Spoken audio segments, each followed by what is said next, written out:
పశ్చిమ బెంగాల్లోని డోమల్కు చెందిన 27 ఏళ్ల నవాబ్ షేక్ రూపొందించిన చక్రాల మంచం సోషల్ మీడియాలో వైరల్ అయింది.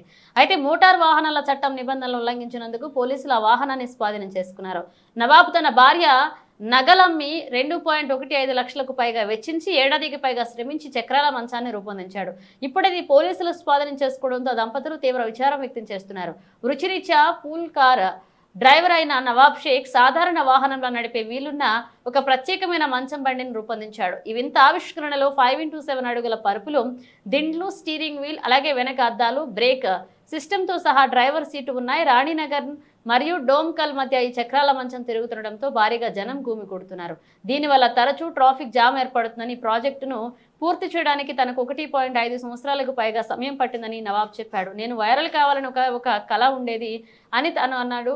ఒక ఇంజిన్, స్టీరింగ్, ఇంధన ట్యాంక్ మరియు ఒక చిన్న కారు బాడీ వంటి విభాగాలను స్థానిక వార్షాప్ నుండి కొనుగోలు చేయడానికి ఈ వడ్రంగితో చెక్క మంచం నిర్మాణానికి దాదాపు 2.15 లక్షలు ఖర్చు చేశారని తెలియజేశారు.